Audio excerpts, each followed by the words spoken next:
সামান্য সময় কোরআন সুন্নাহর আলোকে দ্বীন ইসলামের কিছু কথা আলোচনা করতে এসেছি। ইসলাম একটা কমপ্লিট জীবন ব্যবস্থার নাম। ইসলামের কোন বিষয়টা শিক্ষা দেবে, কোন বিষয়টা দেবে না, কোন বিষয়টা কথা বলবে, কোথায় বলা যাবে না, সবটাই আল উলামা ওয়ারাসাতুল আম্বিয়া, আলিমে হাক্কানি নবীর ওয়ারিসরা খুব ভালো জানে। কিন্তু দুঃখের সাথে বলতে হয়, পৃথিবীতে দুই ধরনের মুসলমান আছে। একটা হলো এজিদি মুসলমান আর একটা হলো হুসাইনি মুসলমান। আজকের দিনেও কিন্তু এই দুই ধরনের মুসলমান পৃথিবীতে আছে। একটা এজিদি মুসলমান আর একটা হুসাইনি মুসলমান। হুসাইনি মুসলমান যারা, তাদের কাছে এসেছি, তাদের কাছে আলোচনা করতে এসেছি। কেন আমি মনে করি এজিদি মুসলমান মানে মুনাফিক, মুনাফিকের ঠিকানা সব থেকে নিকৃষ্ট জাহান্নাম। জাহান্নামীদের সঙ্গে সম্পর্ক রাখা, বন্ধুত্ব করা, আল্লাহ রসুলের হাদিস অনুযায়ী এটা ভয়ের কারণ। তাই আমরা হুসাইনি মুসলমানের কাছে দুটো কথা বলতে এসেছি।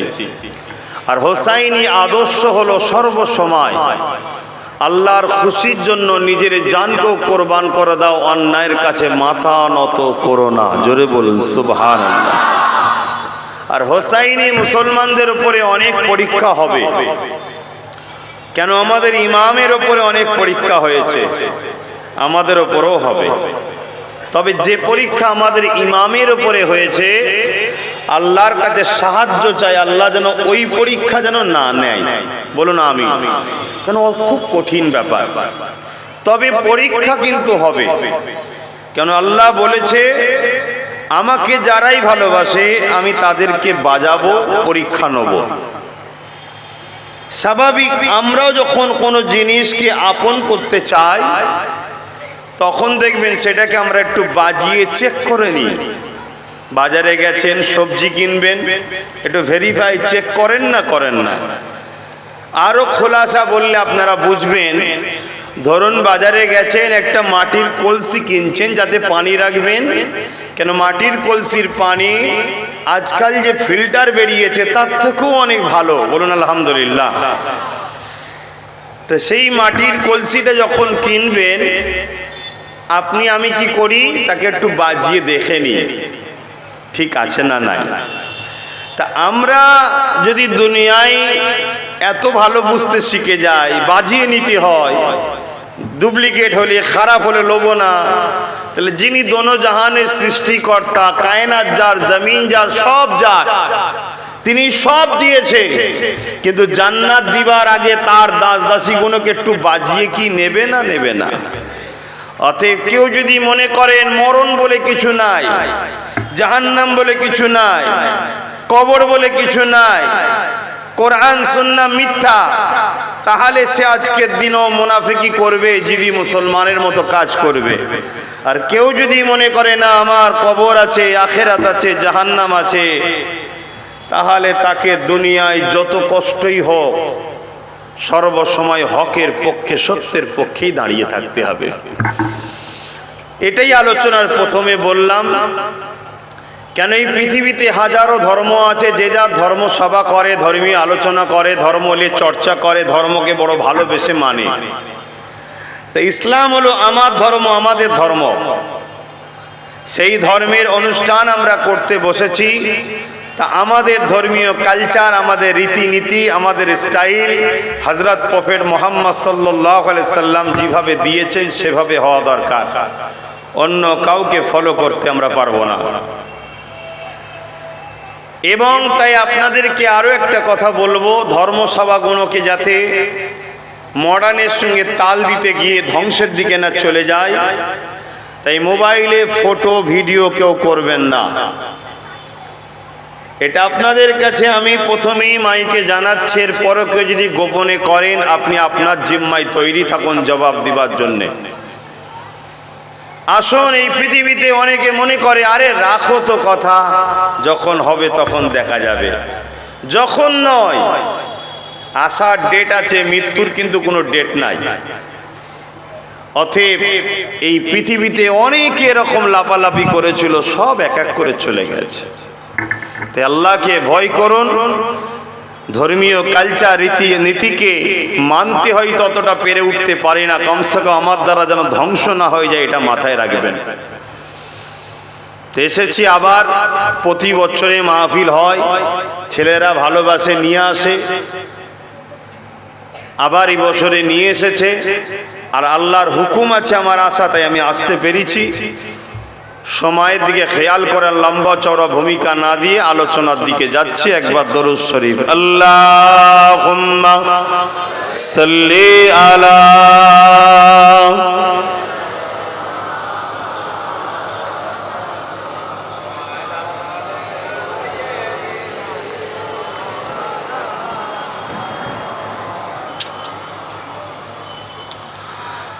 أعوذ بالله من الشيطان الرجيم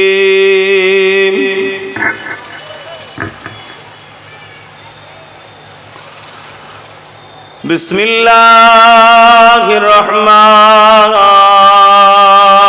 الرحيم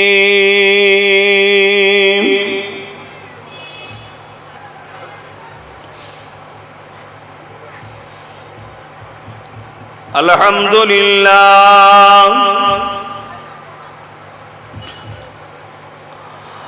الحمد لله نحمده ونستعينه ونستغفره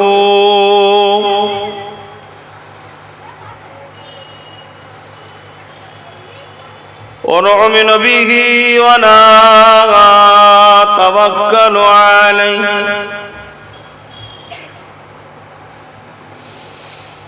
ونعوذ بالله من شرور أنفسنا ومن سيئات أعمالنا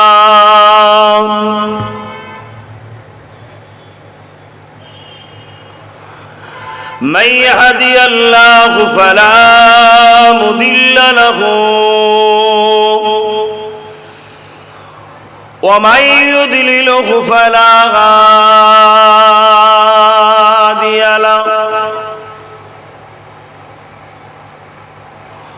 ونشهد أن لا إله إلا الله وحده لا شريك له ونشهد أن سيدنا وحبيبنا ومولانا محمدا عبده ورسوله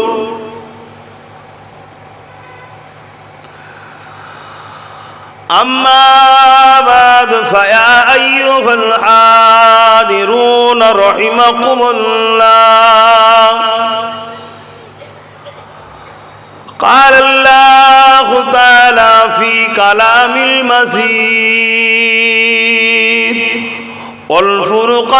والفرقان الحميد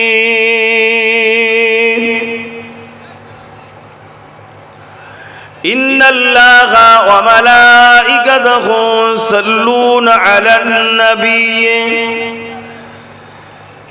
يا أيها الذين آمنوا صلوا عليه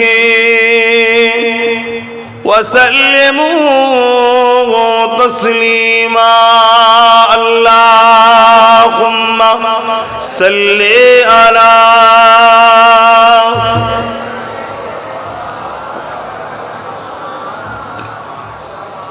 आपके स्टूडियो भेंगे जाबे ना तो भाई आगा मोहब्बत अल्लाहुम्मा सल्ली अला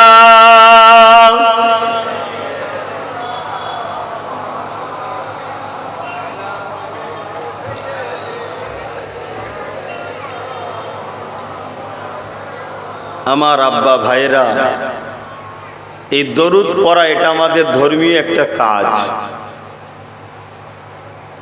আমার ইউনিফর্ম আমার লেবাসে ভুল হতে পারে,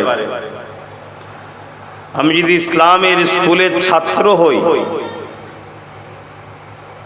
আমার কিন্তু একটা সুযোগ সুবিধা থাকবে। তাই আমরা যদি ইসলামের অনুসারী হই আমাদের উপরে দরুদ পড়তে হবে, এটা আমাদের কাজ, আল্লাহ পড়ার হুকুম দিয়েছে। এত মানুষ আজকে মহব্বতের সঙ্গে আমাদের উচিত প্রাণ খুলে রাসূলুল্লাহর উপরে দরুদ পড়া।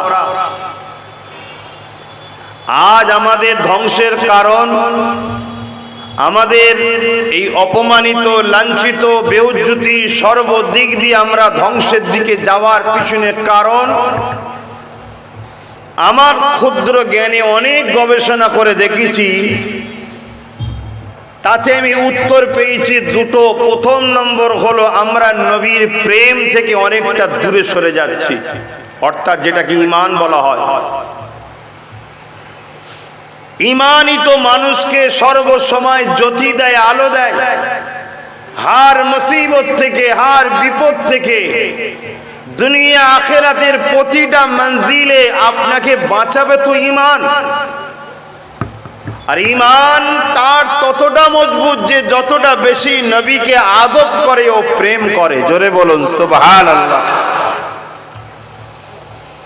আমাদের রেশম রেওয়াজ রয়ে গেছে, মসজিদ হাজারো আছে, টুপি হাজারো আছে, দাড়ি হাজারো আছে। এই দাড়ি টুপি দেখিয়ে ঈমান চিনা যায় না।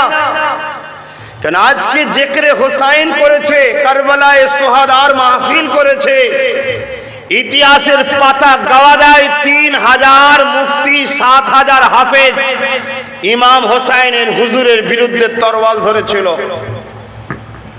আম মানুষ তো অনেক দূরের কথা, 3000 মুফতি সংখ্যাটা মনে রাখবেন, 7000 হাফেজে কোরআন, তাদেরও পাগড়ি ছিল, দাড়ি ছিল, টুপি ছিল, নামাজ ছিল, কেরাত ছিল।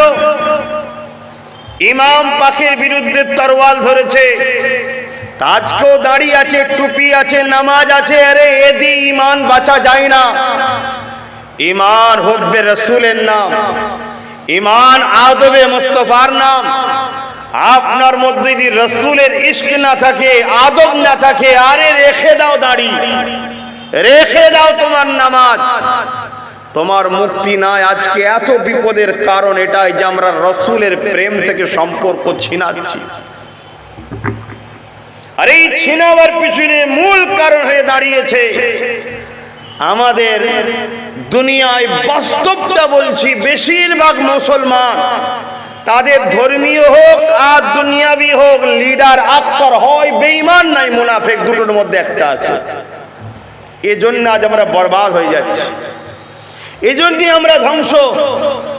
কারণ বেঈমান মুনাফিকের কাজই একটা, অর্থ দাও, পজিশন দাও, টাকা দাও, নারী দাও, ঘর দাও, যা দেবে দাও, শুধু মোস্তফার প্রেম থেকে সরাও।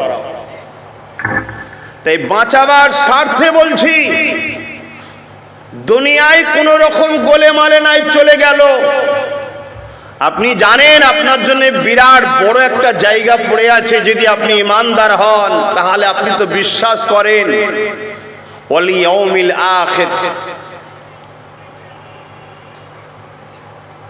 ওয়াল ইয়াউমিল আখির, আখিরাত বলে একটা জায়গা তো আছে, এটাই তো ঈমান। আমানতু বিল্লাহি ওয়া মালাইকাতিহি ওয়া কুতুবিহি ওয়া রাসূলিহি ওয়াল ইয়াউমিল আখির। এই যে আখিরাত এবং আল কদরি খাইরিহি ওয়া শাররিহি মিনাল্লাহি তাআলা, আল বাস বাদাল মউত, মওতের পর আবার উঠানো হবে, এই যে বিশ্বাস, এই বিশ্বাসটার নামই তো ঈমান। পীরের ঘরে জন্ম নিবার নাম ঈমান নয়, মাথায় টুপি দিবার নাম ঈমান নয়, মুখে দাড়ি রাখার নাম ঈমান নয়, নামের আগে মোহাম্মদ জুড়ে দিবার নাম ঈমান নয়, আব্দুল করিম, আব্দুল সত্তার, আব্দুল খালেক নাম রাখার নাম ঈমান নয়।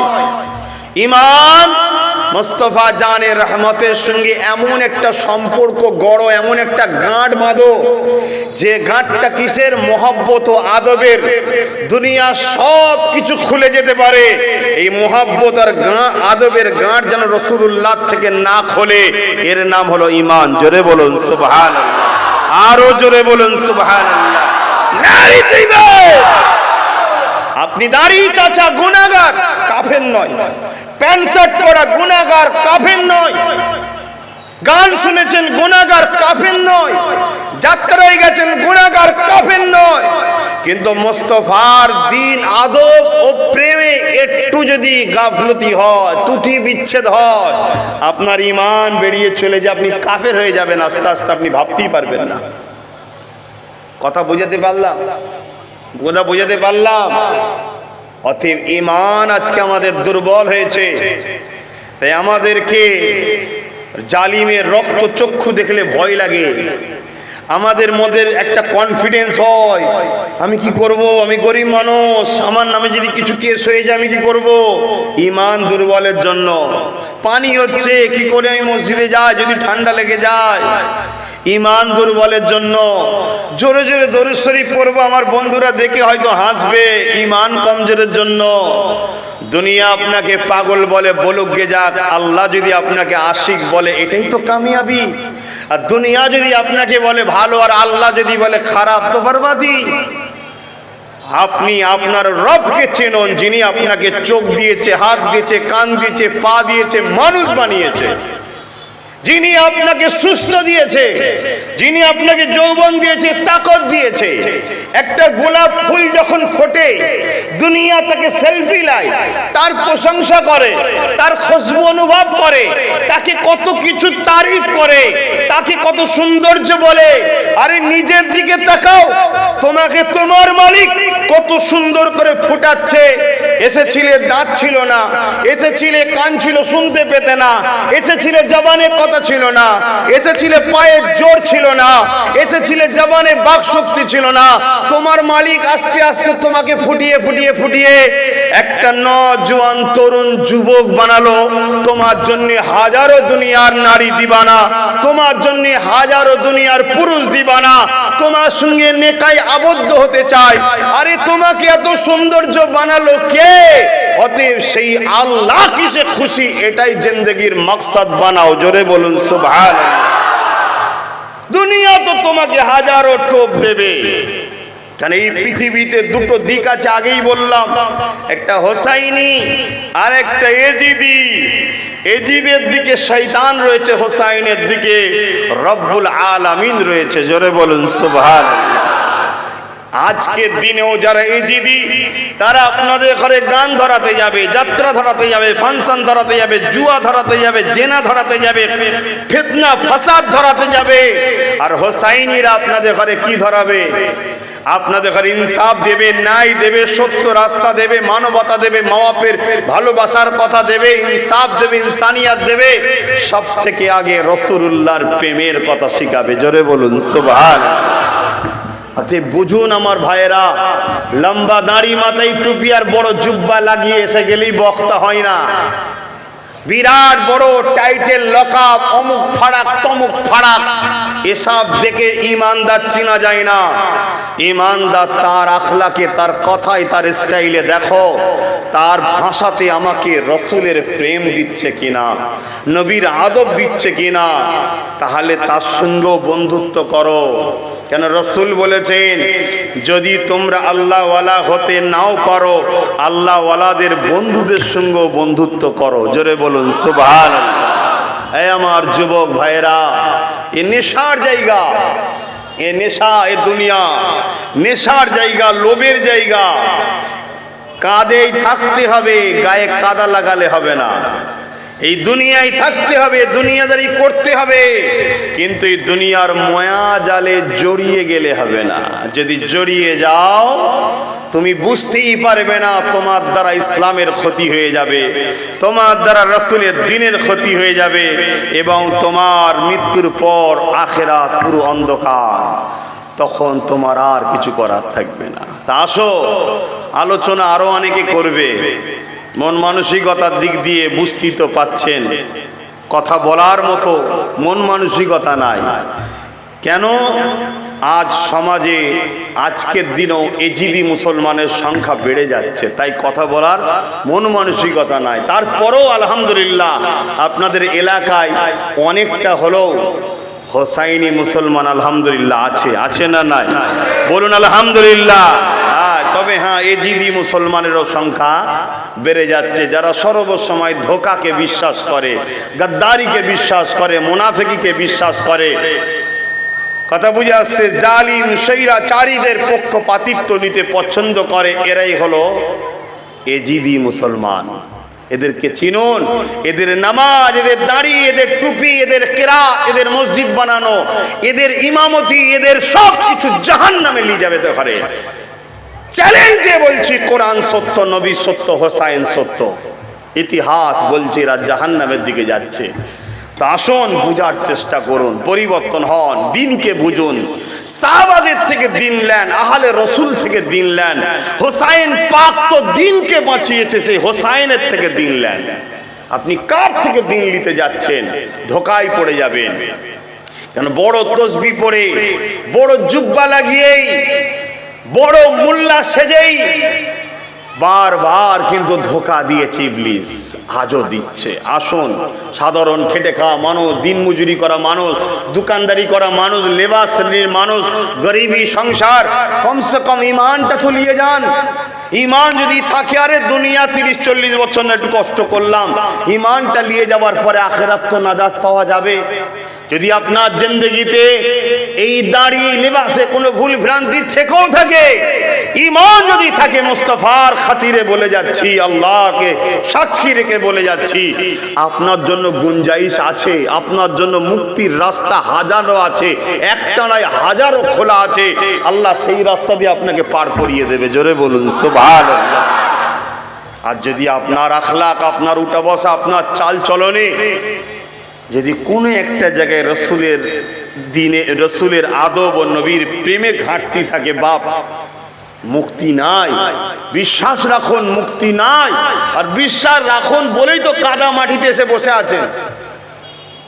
তাহলে একটু মজবুত নেন, একটু দিমাগকে খাটান, একটু দিলের মধ্যে জায়গা দেন আব্বাস সিদ্দিকীর কথাকে। মুখ আমার কথা তো আমার নয়, একটু ভাবেন। আসেন মহব্বতে দরুদ, আল্লাহুম্মা সাল্লি আলা। আরে আওয়াজটা ফেটে যাচ্ছে কেন?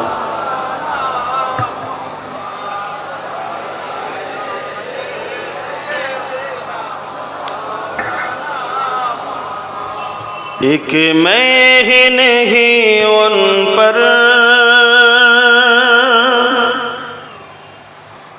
कुर्बान ज़माना है, एक मैं ही नहीं उन पर कुर्बान ज़माना है, एक मैं ही नहीं उन पर कुर्बान ज़माना है,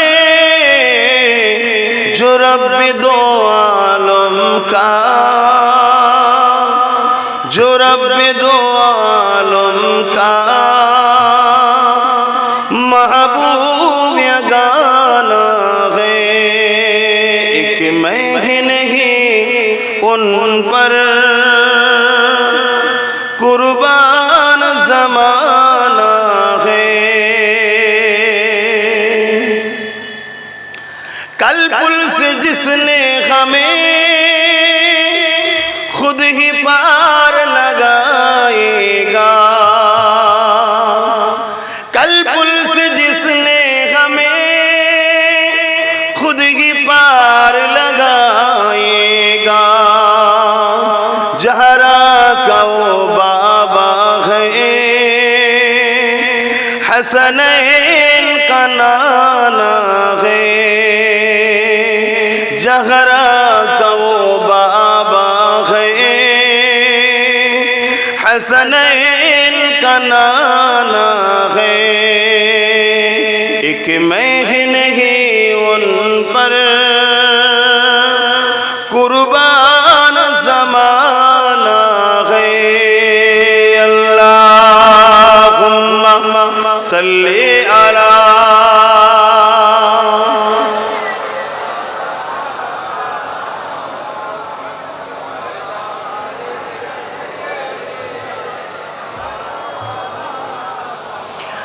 आओ दरे जहरा पर फैली हुई दामन, आओ दरे जहर पर फैली हुई दामन, ये नस्ल करीमी की, ये नस्ल करीमी की लजपा खराना है, ये नस्ल करीमी की लजपा खराना है। एक मैं नहीं उन पर कुर्बान ज़माना है। अल्लाहुम्मा सल्ले अला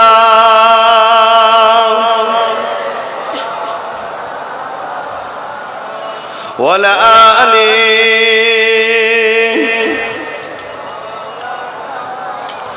कलमे ला इलाहा इल्लल्लाह,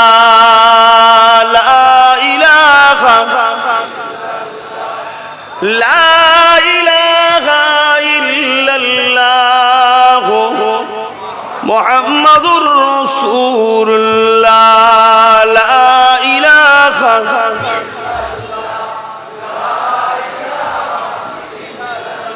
ला इलाहा इल्लल्लाह मुहम्मदुर रसूलुल्लाह। हस्बी रब्बी जल्लल्लाह मा फी क़ल्बी खैरुल्लाह, नूर मुहम्मद सल्लल्लाह हक़ ला इलाहा इल्लल्लाह, ला इलाहा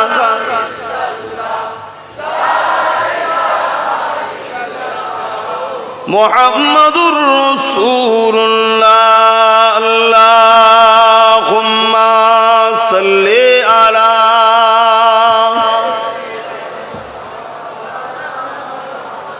वला आले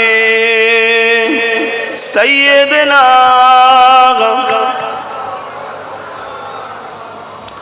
وقال الله تعالى في كلام المزيد والفرقان الحميد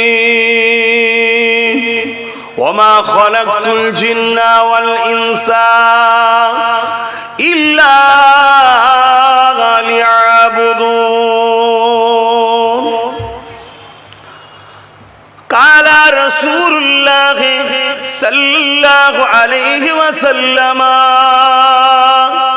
من أحب لله وأبغض لله وعاد لله ومنع لله فقد استكمل الإيمان.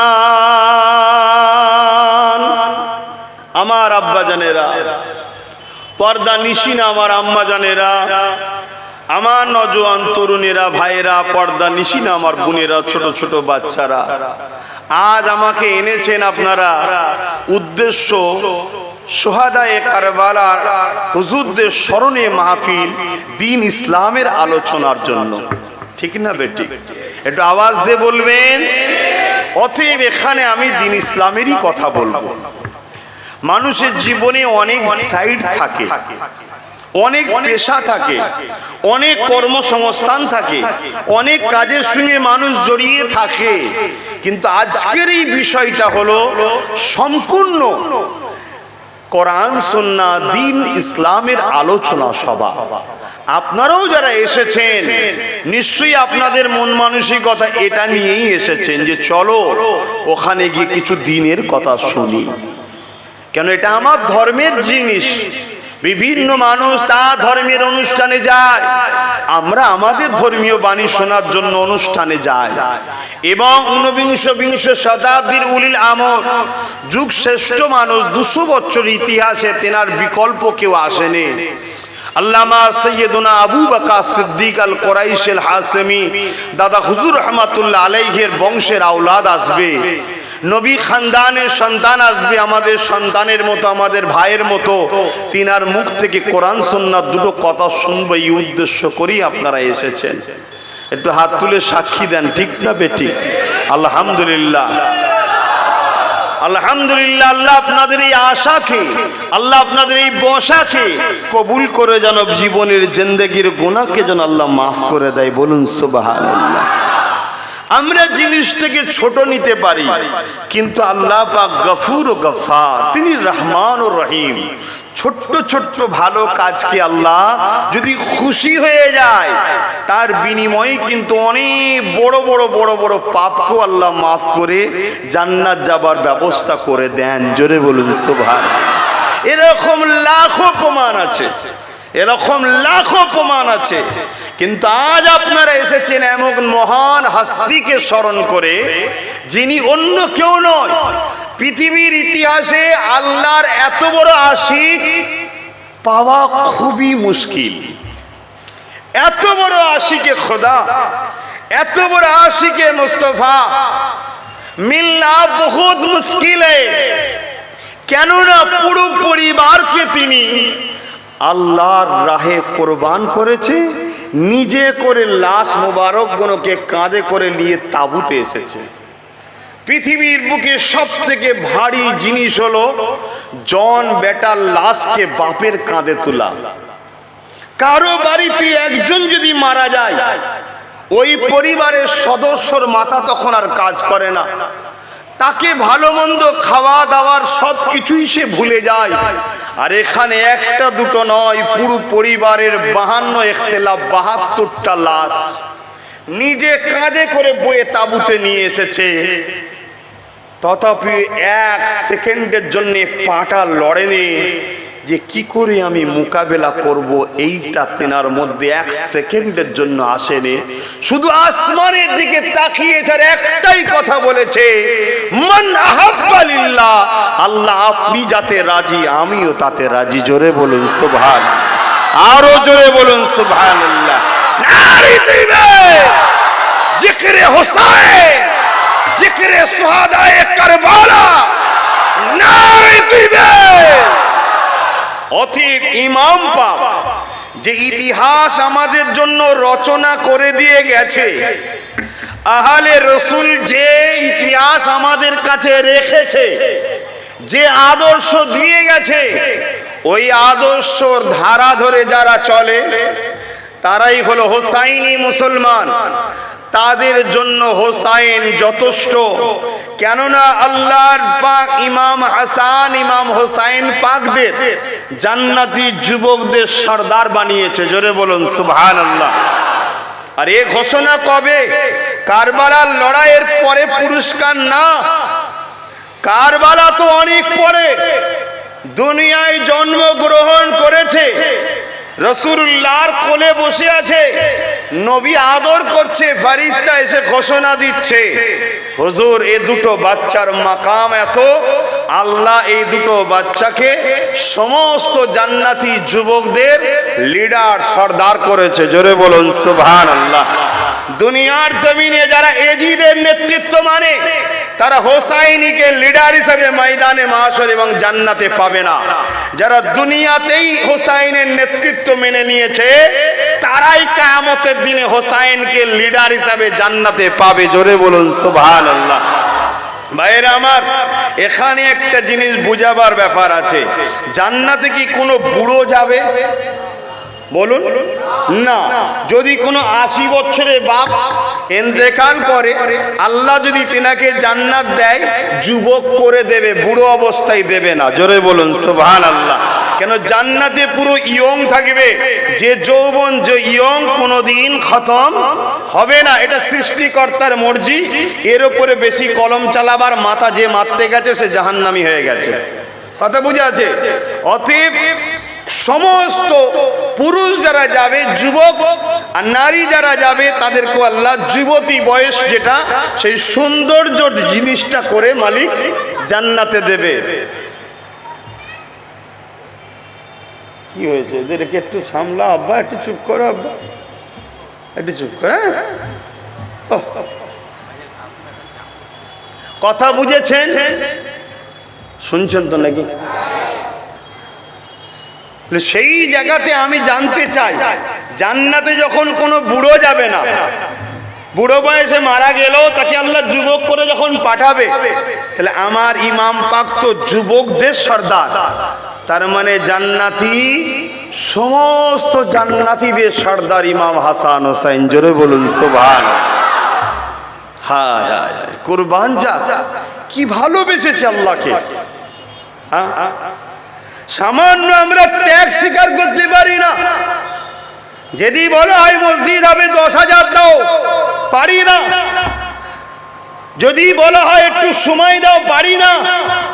আর আমার ইমাম পাক আল্লাহর প্রেমে কি কুরবানি দিয়েছে আমরা সবই জানি। আর অথচ তিনি কে আর আমরা কে?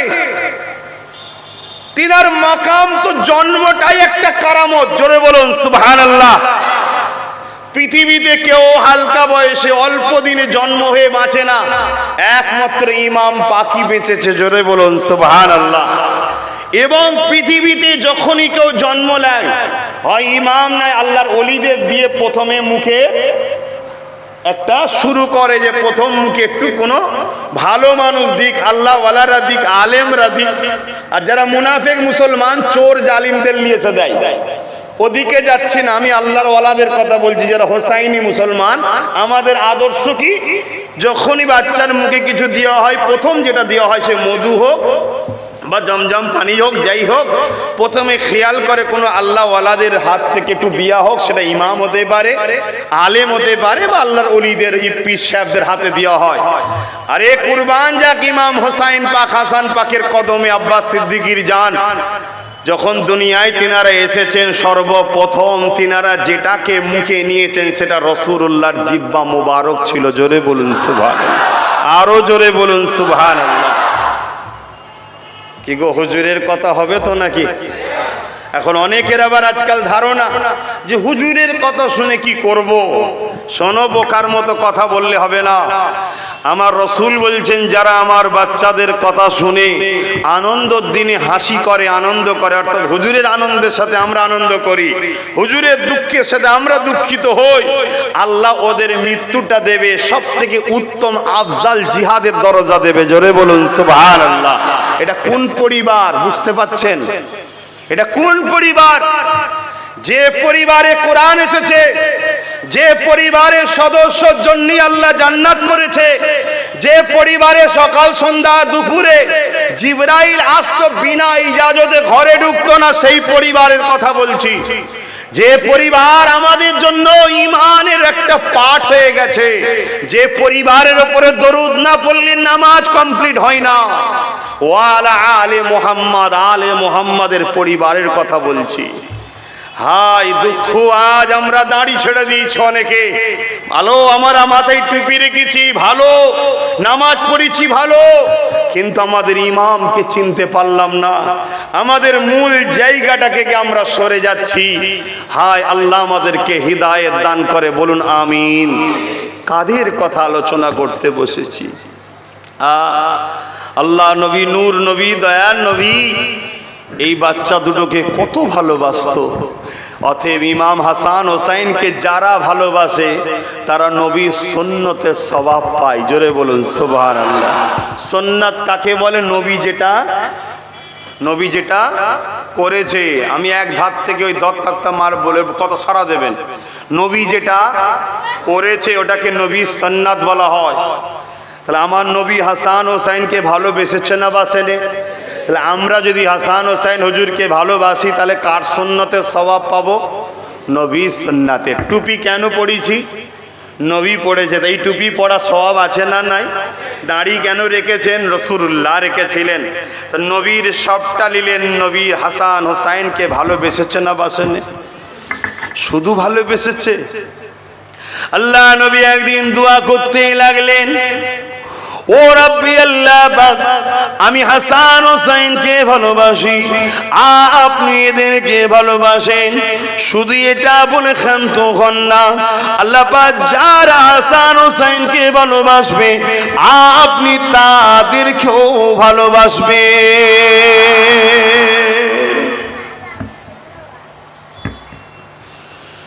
এ নওজওয়ানেরা, আমাদের লিডার, আমাদের জান্নাতি যুবকদের সরদার হযরত ইমাম হাসান হোসেন কেমন ছিলেন? আল্লাহ পাক তিনাদের করে কতটা সম্মান মর্যাদা দিয়েছেন।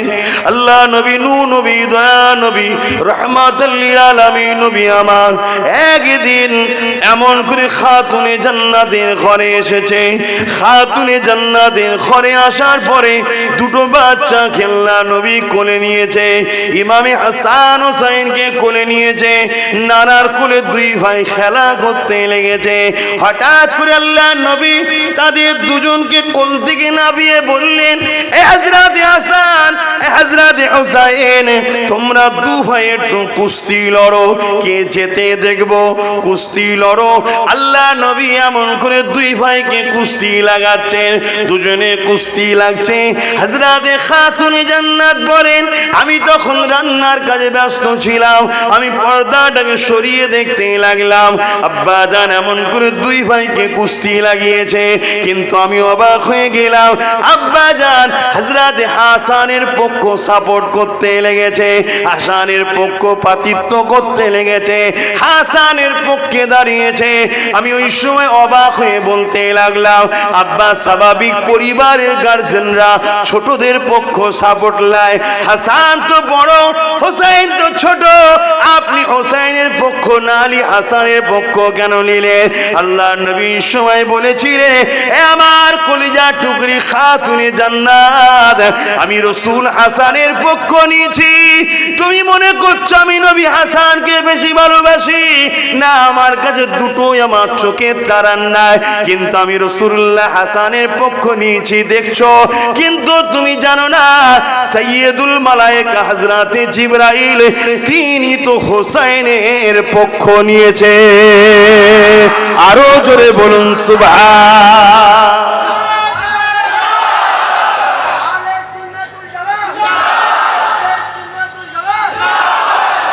এই যে হুজুরের কথা শুনলেন, ইমাম হাসান পাক, হোসাইন পাক হুজুরের কথা শুনলেন, শুনে কি বুঝলেন? যে রাসূলুল্লাহ হযরতে হাসান হুজুরের পক্ষে, হযরতে জিবরাইল আলাইহিস সালাম হোসাইন হুজুরের পক্ষে।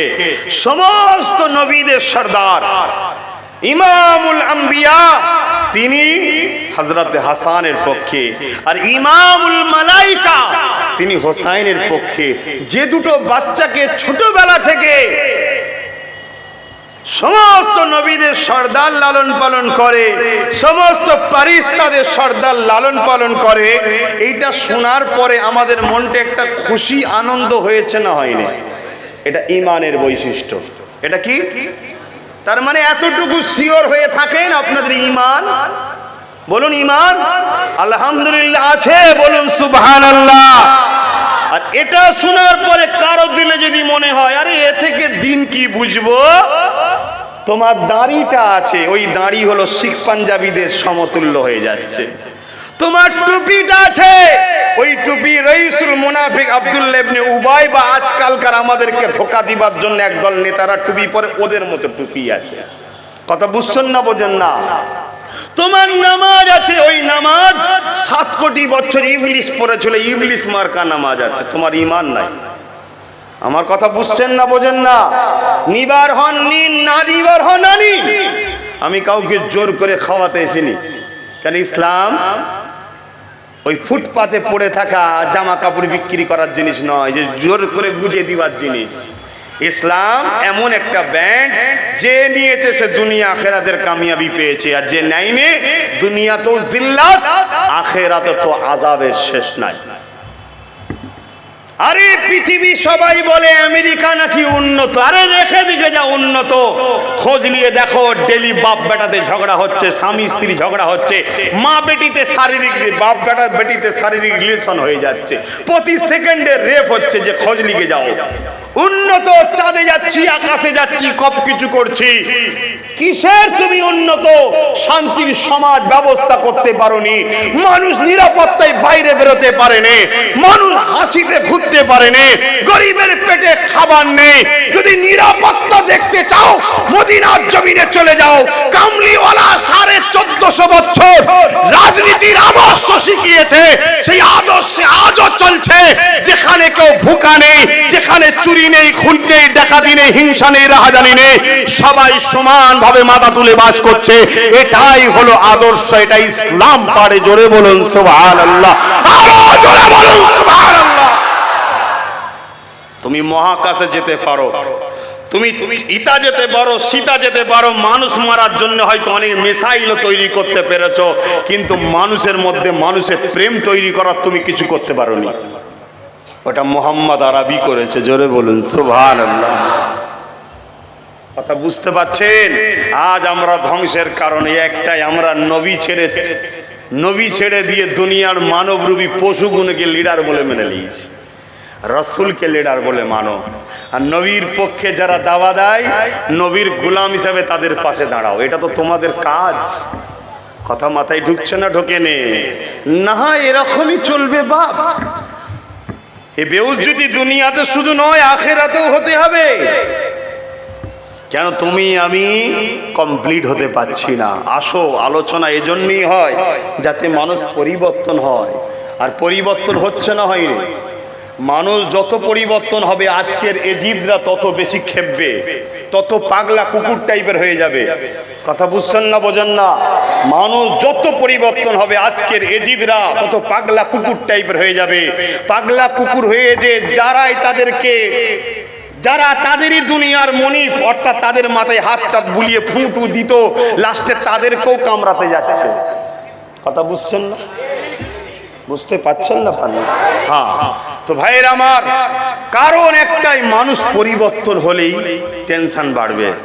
আর মানুষ যত মদে থাকবে, জুয়ায় থাকবে, জেনায় থাকবে, চুরিতে থাকবে, খুনে থাকবে, দাঙ্গায় থাকবে, ফেসাদে থাকবে, তত এজিদ ওইদিকে ফুর্তি আনন্দে থাকবে, নিজের অ্যাসেট গুছাবার জন্য তৈরি থাকবে। আর মানুষ যখনই জাগবে, এজিদ টেনশনে পড়বে যে আমার সম্পদের হিসাব নেবে। কথা বুঝে আসছে? তা ওই জন্যে বলে দিই, এজিদ আজকের দিনেও আছে না নাই? আছে। যুগে যুগে ছিল, আজকে থাকবে না, হতে পারে কিয়ামত পর্যন্ত থাকবে। আর হোসাইনি আজকে আছে না নাই? কিয়ামত পর্যন্ত থাকবে। যেদিন হোসাইনি থাকবে না, সেদিন আল্লাহ দুনিয়াকে ধ্বংস করে দেবে। আসেন আমার ইমাম পাকের আলোচনা করি। আল্লাহ আমার ইমাম পাকে কতটা সম্মান দিয়েছেন। কেন তোমরা এসব কোনো দাও? ওই ঝুলে পড়ে যাচ্ছে।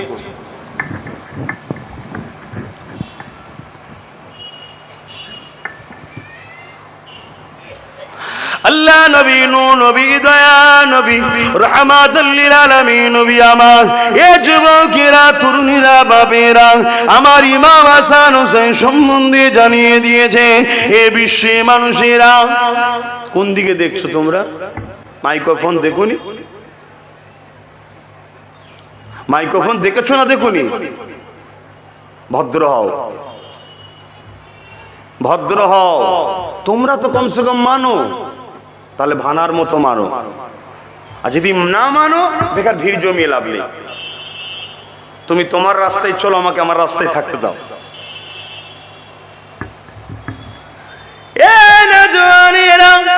হযরত ইমাম হুসাইন, হযরত ইমাম হাসান, দুই ভাই একদিন হাতে লিখা করেছে।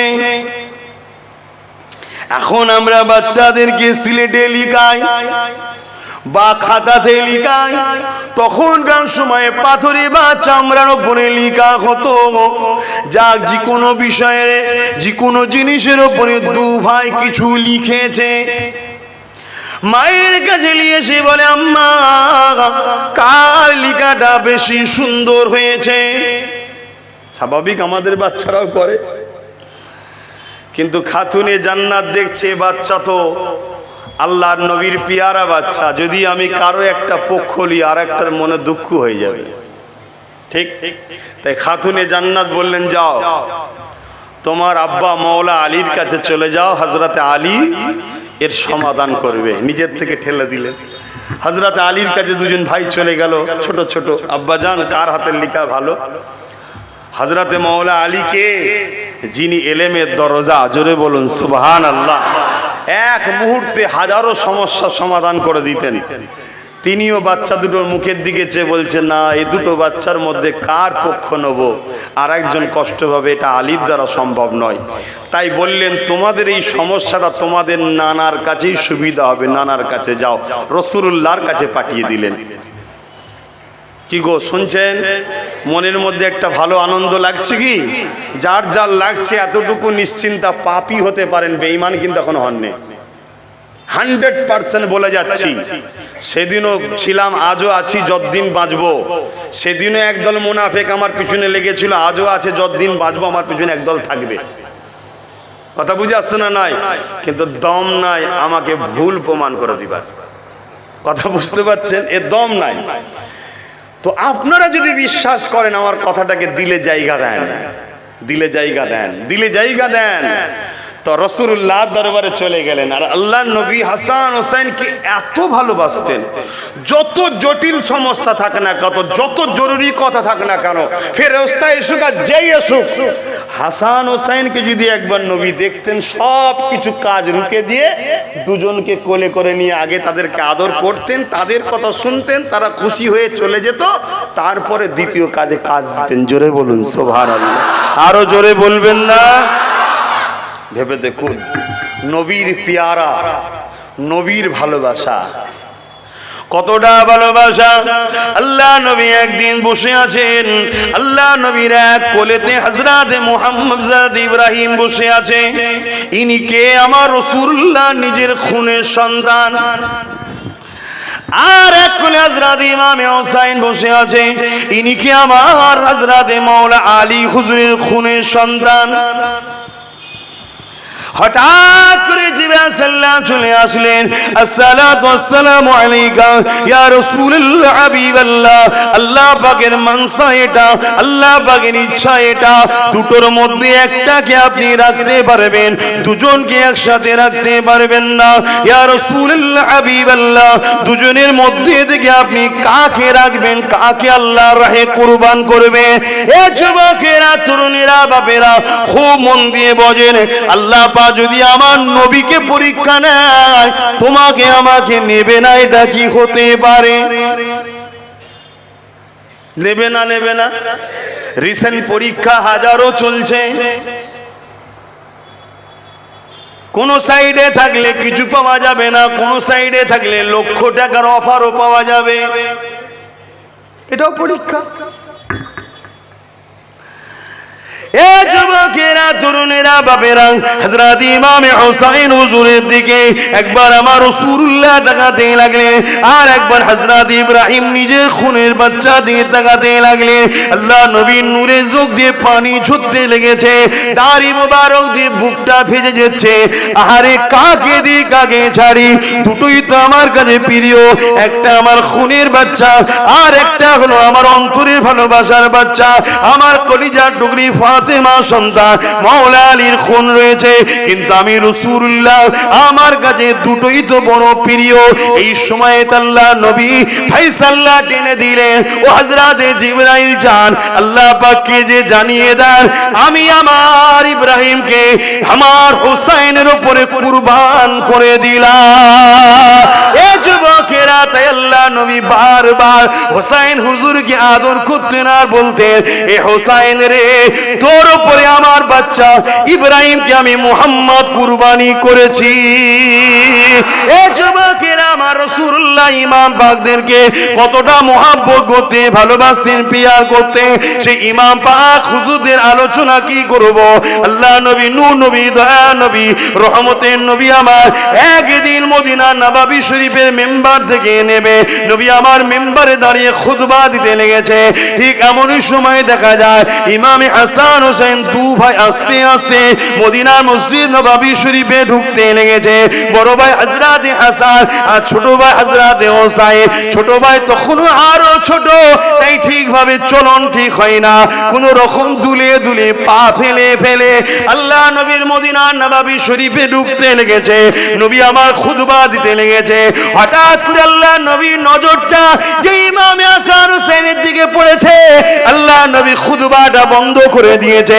খুতবা বন্ধ করে দিয়ে আল্লাহ নবী আগে আগে এসে এমন করে ইমাম হাসান হোসেন দুজনকে নবী আমার দুই কোলে নিয়ে বুকে করে জড়িয়ে ধরে আগিয়ে নিয়ে গিয়ে মেম্বারের উপরে বসিয়ে দিয়ে আল্লাহ নবী আবার খুতবা শুরু করেছে।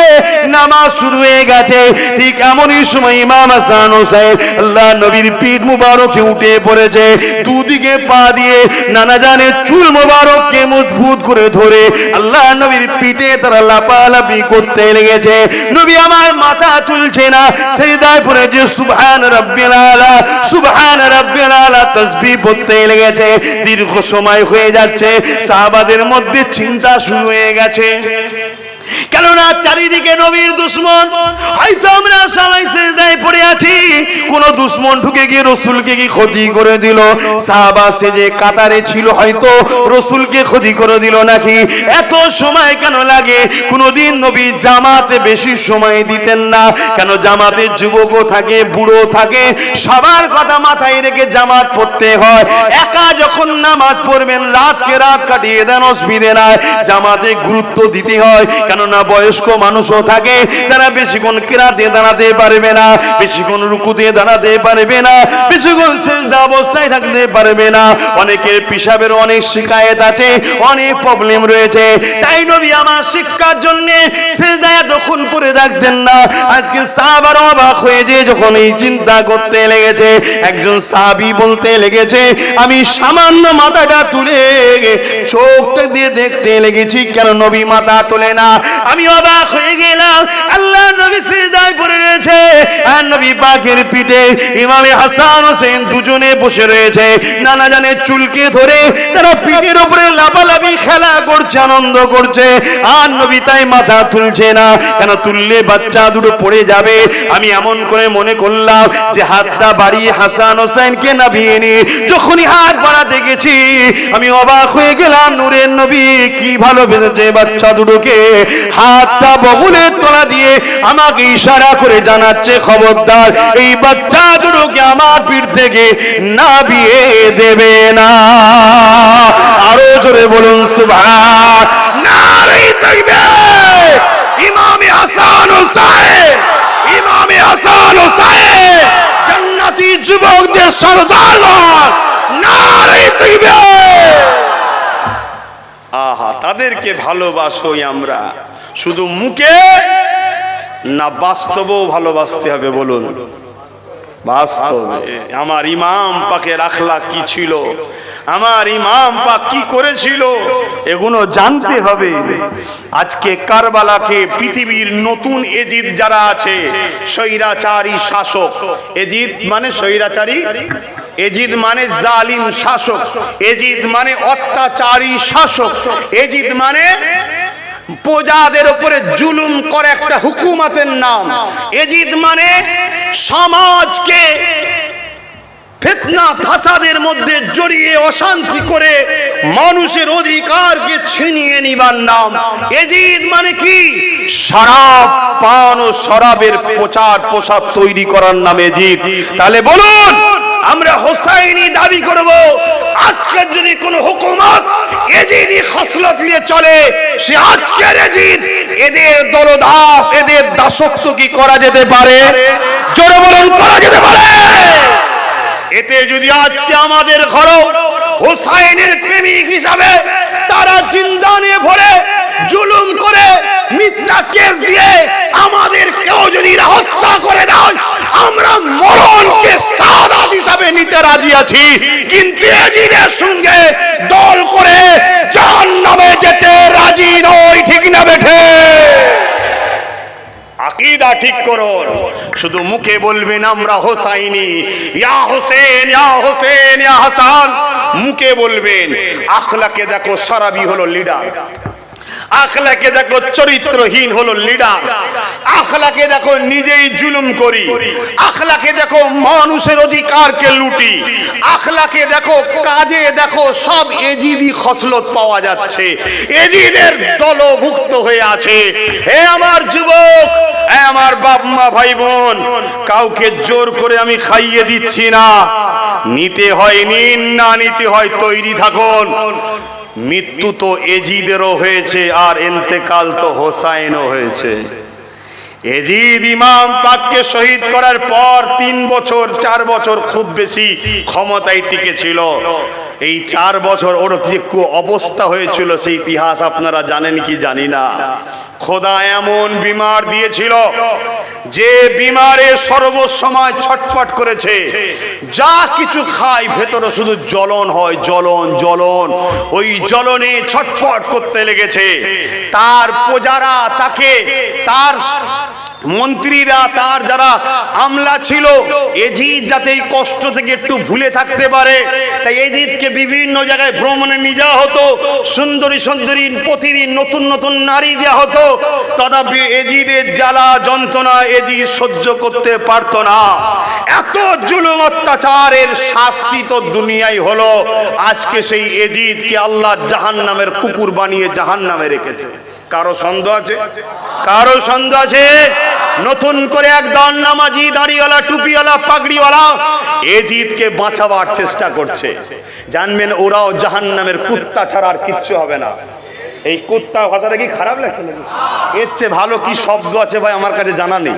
এটাই আমার কাছে সব থেকে উত্তম শব্দ ওদের জন্য। তাই আমি বলছি, কথা বুঝে আসছে? মনে রাখবেন, আজকেও কিছু মানুষ চক্রান্ত করছে, এজিদকে বাঁচাবার চেষ্টা করছে। তাই আজও বলে যায়, সেদিনও আহলে রসুলদের উপরে জুলুম হয়েছে, আজও আহলে রসুলদের উপরে জুলুম হবে, এটা স্বাভাবিক। তাই আল্লাহর কাছে দোয়া করি, আজকের এই যুদ্ধগুলোকেও আল্লাহ যেন এরকম আযাব দিয়ে, বিমার দিয়ে এদেরকেও নেস্তে নাবুদ করে দেয়। বলুন আল্লাহুম্মা আমিন। আল্লাহ এদেরকেও জাহান্নামের কুত্তা বানাবে, বলুন ইনশাআল্লাহ। কেন আমরা আহলে রসুলদেরকে ভালোবাসি, আমরা আহলে রসুলদের পিয়ার করি, আমরা খানদানে রসুলদের ভালোবাসি, খানদানে রসুলদের পিয়ার করি। শুনে রেখে যান, এ উম্মতে মুহাম্মাদি, দিনকে চিনুন, দিনকে বুঝুন। দিন রসুলের সাহাবা আর নবীর আহাল থেকে নাও, অন্য কারো থেকে দিন নিতে যেও না। দিন এদের থেকে নাও, কেননা রসুল বলছেন শরীফুন নসবদের ঘরে মহব্বত করা হলো ওয়াজিব। শরীফুন নসব কারা? যারা নবীর খানদান ও সাহাবাদের খানদান। তাহলে আজও পৃথিবীর বুকে একদল এজিদরা নবী ও সাহাবাদের খানদানদের উপরে জুলুমের স্টিম রোলার চালাচ্ছে না চালাইনে? যারা চালাচ্ছে অবশ্যই জাহান্নামের কুত্তা, তারা কোনো সন্দেহ নাই, তারা যাবে। কিন্তু দুঃখ ওই জায়গায়, আজকেও একদল হাফেজ, মুফতি, মৌলানা দাবিদার হয়ে আজকেও সেই কারবালা 3000 মুফতি আর 7000 হাফেজের মতো আজকেও সাধারণ মুসলমানকে একদল উলামা সেজে ধোঁকা দিচ্ছে না, দেয়নি। অতীব সজাগ আপনারা হন, প্রস্তুত আপনারা নেন। আজকে তো বাপ অনেক মসজিদ আছে, অনেক মাদ্রাসা আছে, অনেক দাড়ি টুপি আছে, কিন্তু আজ থেকে 19 শতাব্দীতে ফিরে যান। এই বাংলায় মসজিদ ছিল না, মাদ্রাসা ছিল না, দিন কাকে বলে জানতো না, নামাজ কাকে বলে জানতো না, কোরআন কাকে বলে জানতো না। এই বাংলায় ইসলামের বাতি জ্বালিয়েছে কে? এই বাংলায় নবীর দিনকে জ্বালিয়েছে কে? এই নবীর চেরাগ, নবীর দিনের বাতি জ্বালিয়েছে যিনি, খানদানে রাসূল সাইয়্যিদুনা হযরতে আবু বকর সিদ্দিক দাদা হুজুর পীর কেবলা জ্বালিয়েছে। জোরে বলুন সুবহানাল্লাহ। দিনই এখানে বীজ রোপণ করেছে, আজ আমরা তাই পেয়েছি। কিন্তু দুঃখের বিষয়, আজ আমাদের মুখেও দেখা যায় এজিদের দলদাস করতে গিয়ে এদের বিরুদ্ধে আমরা লড়াই করে ফেলছি। এই আছে না নাই? যদি এখানেও কেউ থাকেন, তওবা করুন, ক্ষমা চান তার কাছে গিয়ে। আর যদি মনে হয় আরে রেখে দিকে যা, তা আমার কি সমস্যা? আমার তো কোনো সমস্যা নেই। আপনি এনেছেন, আমি আপনাকে সজাগ করছি। আপনি বসেছেন, তাই আমি আপনাকে বুঝাচ্ছি যে বাপ, রক্তের গরম বেশি দিন থাকে না। এমন দিন আসবে থুতুটা না এখান থেকে গড়িয়ে পড়বে।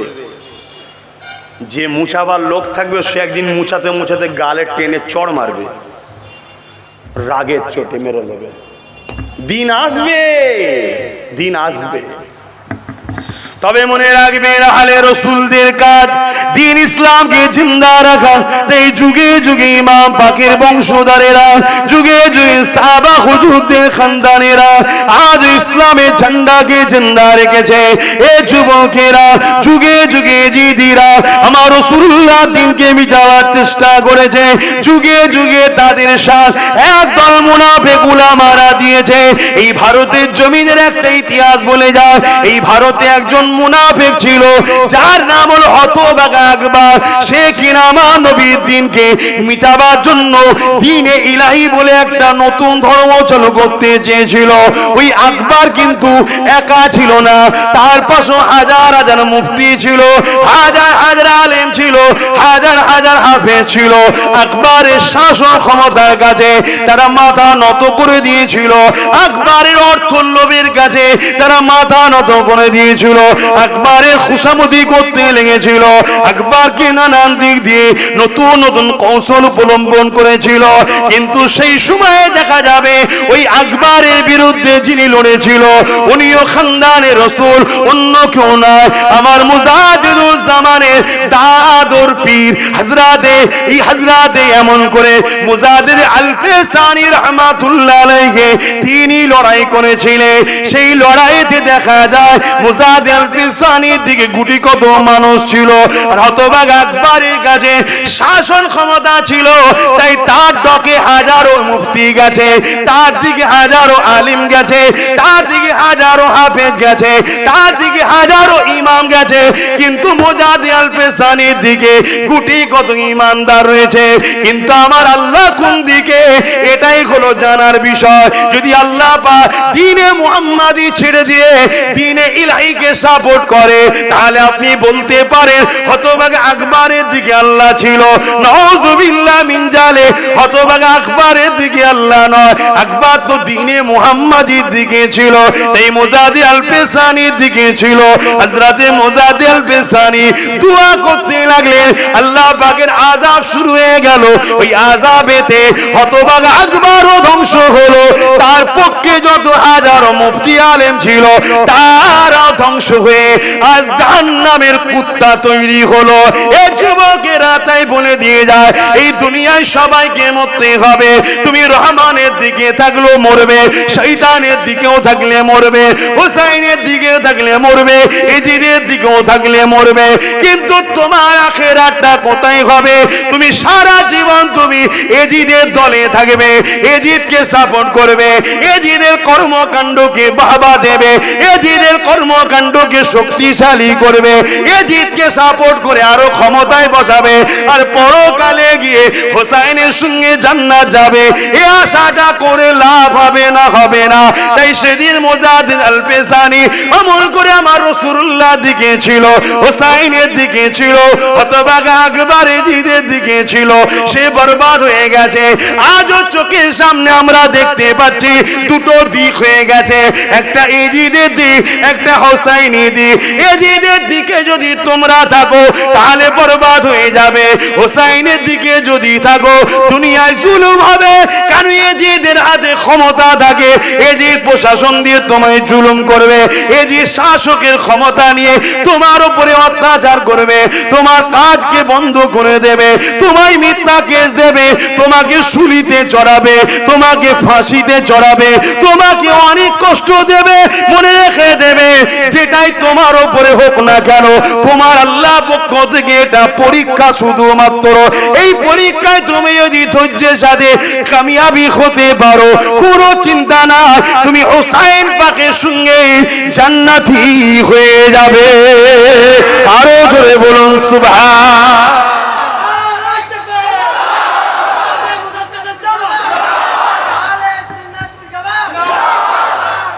আল্লাহু আকবার।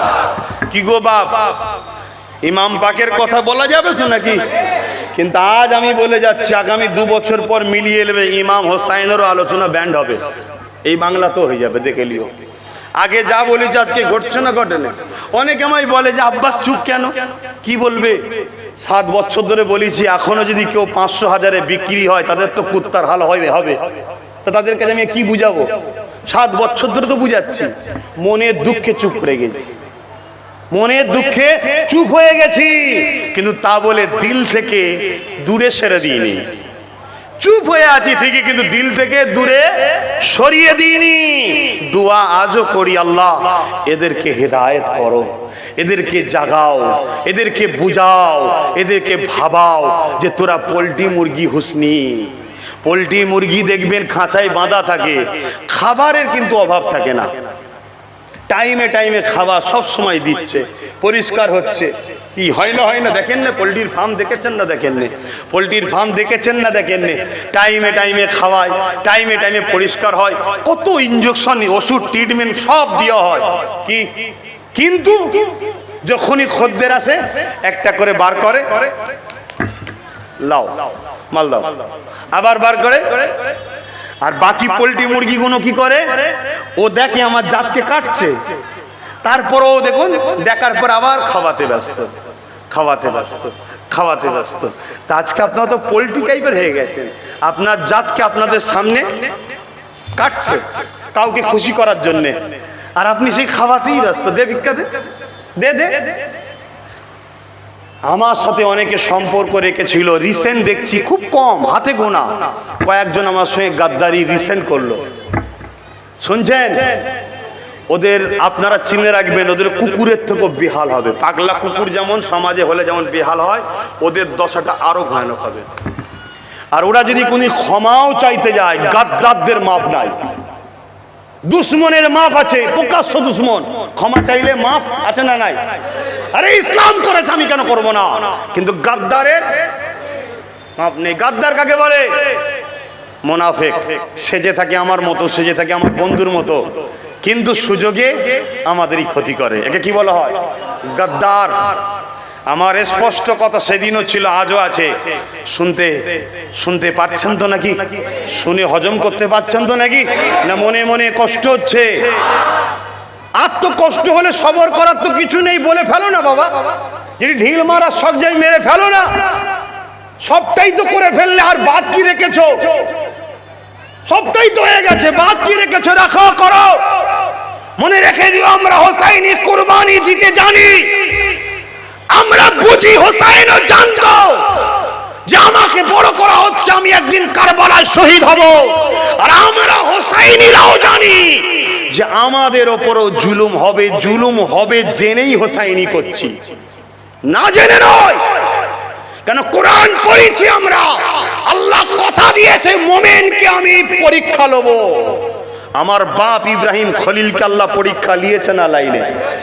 আগুনের ফেরাউন নমরুদ আগুনের অগ্নিকুণ্ডুতে ফেলবে, বিশাল আগুন, কেউ কাছে যেতে পারছে না, এরকম আগুনে ফেলবে। এমন সময় জিবরিল এসে বলেছে, ভাই ইব্রাহিম, তুমি যদি বলো এদেরকে এক ঝাপটা দেবো, সব শেষ করে দেবো। তুমি যদি বলো। ইব্রাহিম নবী কি বলেছিল? ভাই জিবরাইল, কঠিন পরীক্ষা চলছে আমার আল্লাহর, আমি যে আল্লাহকে ভালোবাসি বলি, আল্লাহ তার পরীক্ষা নিচ্ছে।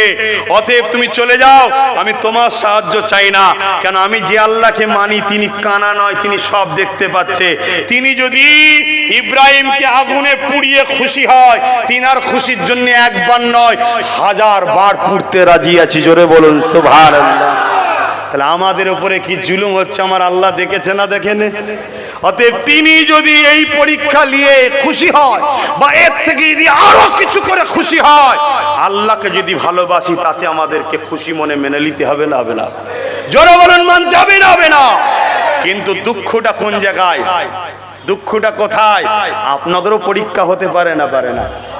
যে দেখি সেদিন যেমন হোসাইন পাক হুজুরের 7 কারা দিয়েছিল, আর আজকে খানদানে হোসাইনের 7 কারা দেয়, এটাও দেখার ব্যাপার আছে না নাই? সেদিন যারা ছিল তারা কি বলেছিল? ইমাম, আপনাকে ছেড়ে আমরা যাব না। এক এক করে সবাই শহীদ হয়েছে। আর আজকে কি বলছে? আপনার জ্বালা আপনি মিটাকে যান, আমি পালালাম। কি বলছে না বলেন? কিন্তু না, আজকের দিনও হাজারো নয় লাখো আছে শয়ে শয়ে দিন জেল খাটছে, মার খাচ্ছে, জুলুম হচ্ছে, কি না অবস্থা হচ্ছে, লক্ষ লক্ষ টাকা সম্পদ নষ্ট হচ্ছে, তথাপিও বলছে জীবনের শেষ নিঃশ্বাস পর্যন্ত আপনাদের সাথে আছি, থাকবো। বলুন সুবহানাল্লাহ, আরো জোরে বলুন সুবহানাল্লাহ। এটাই তো ঈমান, এটাই তো পরীক্ষা। আজকে যারা আজকের এজিদদের সাথ দিচ্ছে, এরা যদি সেদিন থাকতো, এরাও সেদিনের এজিদের সাথ দিয়ে হোসাইনের বিরোধী করতো। কথা মাথায় ঢুকছেন? কেন? অফার তো একই। অফার কি? অর্থ। অফার কি? ধন দৌলত। অফার কি? পজিশন। অফার কি? কিছু জায়গা। কথা মাথায় ঢুকছে না? ঢোকে না? এটা তো সেদিনও অফার দেওয়া হয়েছে। আহারে আমার নবী পাকের নওয়াজা যখন কারবালার ময়দানের দিকে রওনা দিলেন, অ্যাকচুয়ালি তিনি তো যেতে লেগেছেন কুফা জমিনে। কেন? সন্ধ্যার দিকে চলে যাচ্ছে, তো কি বলবো আর। কুফা জমিনের দিকে যাচ্ছে, হঠাৎ করে রাস্তায় তিনাকে আটকানো হলো। কে আটকালো? হযরত হুর। এমন করে হুর, একজন এজিদ বিন হুর, সে রুকে দিল। ইমাম পাক এবং তিনার সঙ্গী সাথী মিলে ৭২ বা ৮২ জন ছেলে রয়েছে, বাচ্চারা রয়েছে, পরিবার রয়েছে। কেউ যদি লড়াই করতে যায়, পরিবার ছেলেদের তো নিয়ে যাবে না। তেনাদের কাছে তো লড়াই করার জন্য যুদ্ধের সামান থাকবে তাও কিছু নাই। কেননা দাওয়াত দিয়েছিল। কে দাওয়াত দিয়েছিল? কুফার মানুষরা দাওয়াত দিয়েছিল। এজিদ সৈন্য পাঠিয়ে দিয়ে, মারওয়ান সৈন্য পাঠিয়ে দিয়ে এমন করে তিনাকে কুফার জমিনে ঢুকতে না দেওয়ার জন্য রাস্তাতে আটকে দেওয়া হলো। আমার ইমাম পাককে দাঁড় করিয়ে দেওয়া হলো। কে দাঁড় করালো? ১০০০ সৈন্য নিয়ে এমন করে এজিদ বিন হুর বিন এজিদ বাড়িয়ে দাঁড় করিয়ে দিল। দাঁড় করিয়ে দিয়ে বলল, ইমাম আপনি কোথায় যাবেন? ইমাম পাক বলেছিল, আমাকে দাওয়াত দিয়েছে কুফার মানুষেরা, তাই আমি কুফার জমিনে যাচ্ছি। আমাকে দাওয়াত দিয়েছে, আমি কুফায় যাচ্ছি। কিন্তু হুর বিন এজিদ বলল, না, আমাকে শাসকের হুকুমতের পক্ষ থেকে অর্ডার আছে, আপনাকে যেতে দেওয়া হবে না। শুনছেন না? শোনেননি? আমার সঙ্গেও ঘটেছে। দিনের প্রচার করতে জলসার দাওয়াত ছিল, যাচ্ছি, রাস্তায় আটকে দিল। কি ব্যাপার? না, আপনাকে যেতে দেওয়া হবে না। কেন? আমায় দাওয়াত দিয়েছো তো। না, যেতে দেওয়া হবে না। কথা বুঝছেন না? যেতে দেওয়া হবে না। তারপরেই দেখা যায় কাঁদুনি গ্যাস ফাঁস মেরে দিয়ে আর কোথাও হই হই করে ফেললো যাত্রী। কি হলো? কথা মিলছে না? মেলেনে? তাহলে মনে দুঃখ করে আব্বাস ঘরে বালিশে মাথায় দিয়ে কাঁদবে নাকি? হ্যাঁ, তুমি যদি ইমানদার হও, প্রত্যেকটা সমস্যায় ধৈর্যের সাথে সমাধানের জন্য আল্লাহর উপরে ভরসা রেখে তোমায় চলতে হবে। এটাই তো ইমানদার।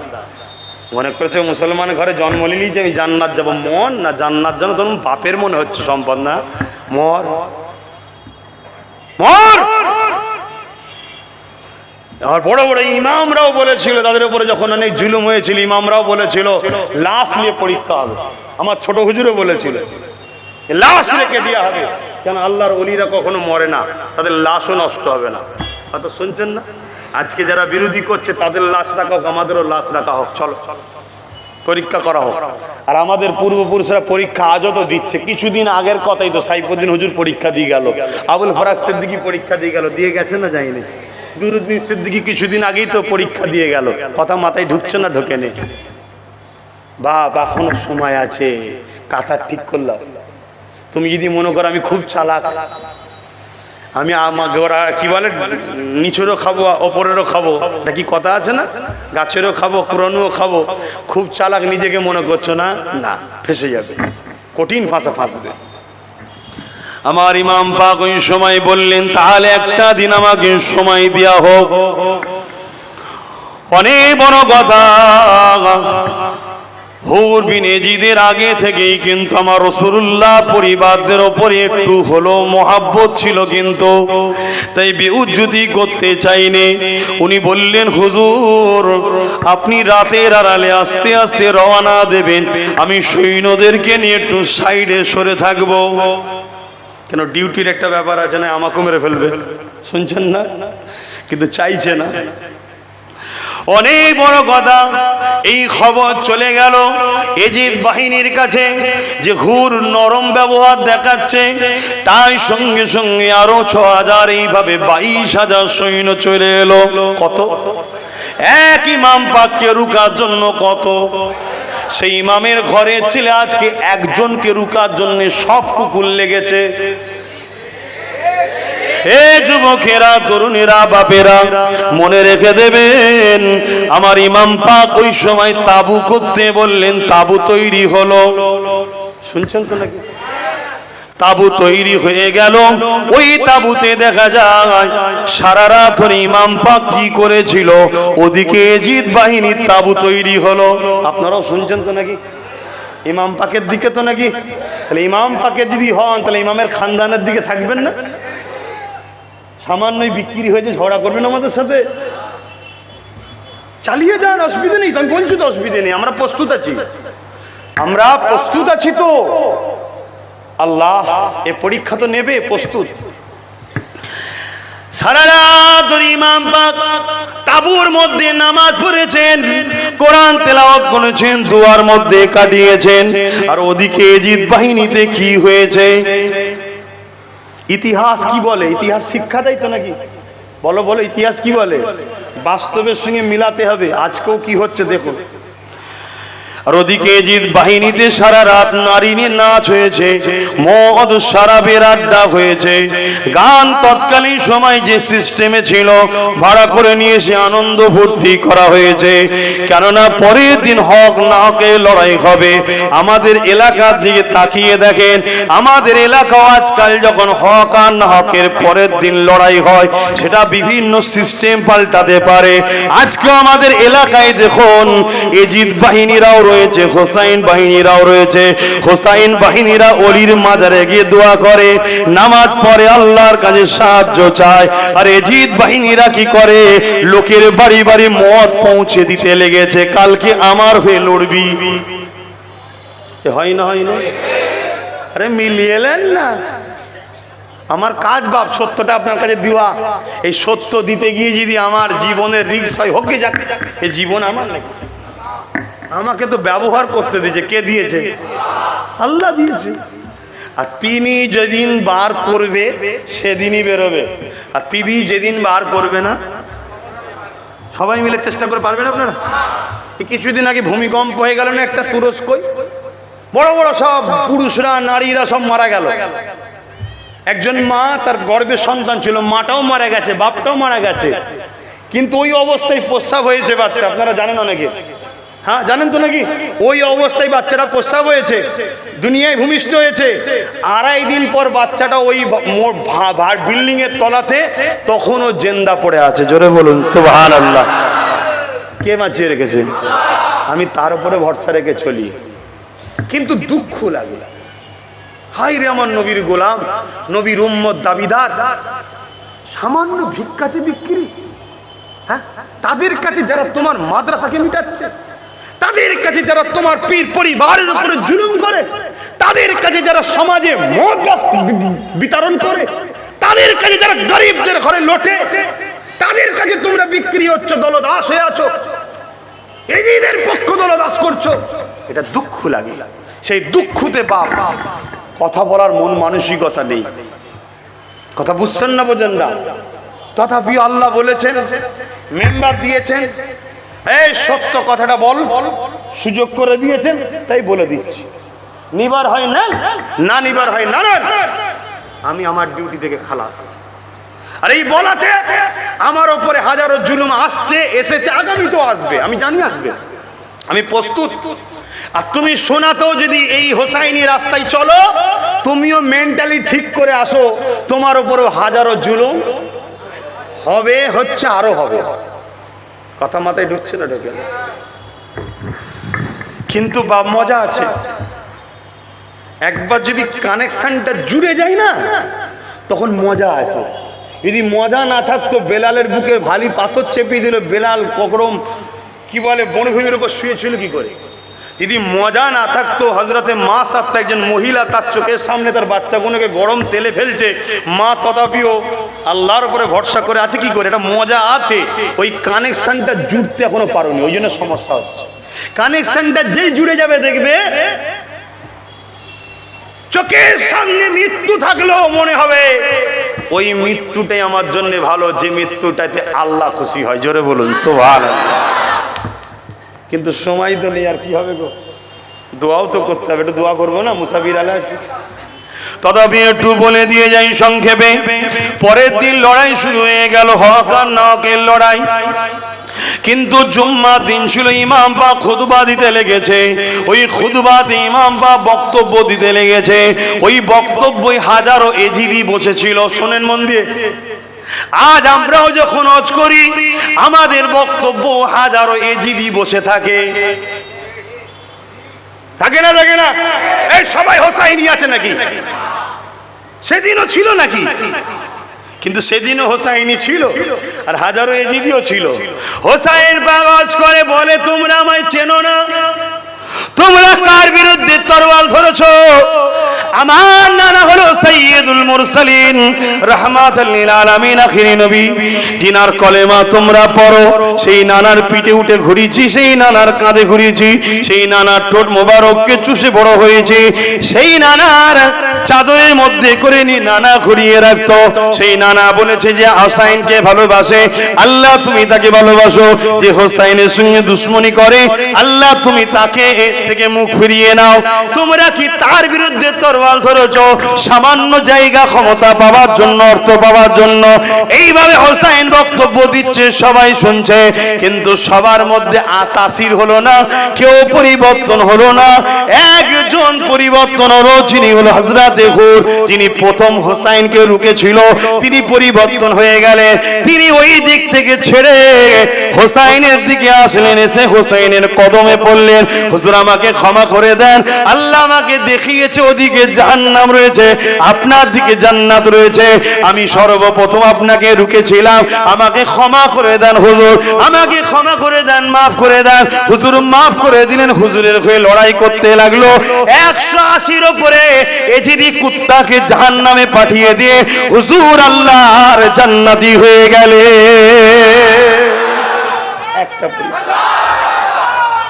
আল্লাহু আকবার। তাহলে হক কথা বললে পরিবর্তন হয় না, হয় না?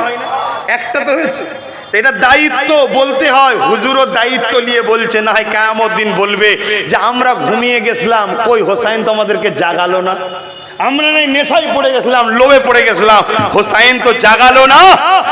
আজও হোসাইনের বংশের আওলাদ তোমাদেরকে জাগাচ্ছে, আমরা হোসাইনের খানদান। শোনো শোনো, সিজরা নামা তোলো, নসব নামা তোলো, দেখো আমাদের বংশ নসব নামাতে কে আছে, আর আমাদের বায়াতের সিলসিলা কোথা থেকে আসছে দেখো, দেখে হুঁশ করে কাজ করো। কথা মাথায় ঢুকছে? হ্যাঁ, যখন জেলেরা দেখবে আমাদের কথাই জড়িয়ে যাচ্ছে, তখন এই এজিদ বাহিনীরা আজকের একদল মুনাফেক বক্তা দেখার অর্থ দিয়ে আমাদের সমালোচনা করাবে, যাতে এদের গুরুত্ব আমাদের থেকে নষ্ট হয়। এটা কি আজকে নতুন না, সেদিনও ছিল। সেদিনও একটা লোক দাঁড়িয়ে গেল হোসাইনের বক্তব্যের মধ্যে। শোনো বাপ, ইতিহাস জানো, সব জেনে শুনি আমরা বাইরে বেরোই। আমরা যখন বাইরে বেরোই জেনে শুনে বেরোই যে কাল আমার ঘরে ফিরা নাও হতে পারে, জেনে শুনেই বেরোই আমরা। কেন? আমি জানি আমার মালিক যাতে রাজি, আমি তাতে রাজি। তো সেদিনও হোসাইন হুজুরের বক্তব্য শুনে একজন দাঁড়িয়ে গেল, দাঁড়িয়ে গিয়ে বলছে, হোসাইন আল্লাহ তোমাকে পরকালে জাহান্নামে দেবে। বলুন নাউজুবিল্লাহ। কার কথা বলছে? কার কথা বলছে? যাকে আল্লাহ ঘোষণা দিয়েছে জান্নাতি যুবকদের সরদার, তাকে কি বলছে? জাহান্নামে যাবে। আচ্ছা, এই লোকটা এই ওয়াজটা শিখলো কোথা থেকে? তাহলে এর পিছনে কোনো মুফতি আছে, মাওলানা আছে? এই ঠিক না বেটি? আজকেও কিছু সাধারণ ছেলে দেখবেন আমাদের সমালোচনা করে, ও সাধারণ ছেলে কি বোঝে, ওর পিছনে কোনো মুফতি মাওলানা সেদিনের মতো আজকে আছে না নাই? ওই কান খাচ্ছে। এজন্যে বাপ ইতিহাস পড়, এই বাংলায় ইসলাম এসেছে কারো সিলাই গিয়ে যান, এটা জান বাপ। আজকে তো বহুত দরদি বেরিয়ে পড়েছে, বড় বড় জুব্বা লেগিয়ে আল্লে গিয়ে বাবা একদম বড় বড় সব ফতোয়া দিচ্ছে আর দিচ্ছে। দেখো বাপ, দেখো ফল খেতে খুব ভালো লাগে, গাছটা লাগালো কি খোঁজ নেবে না?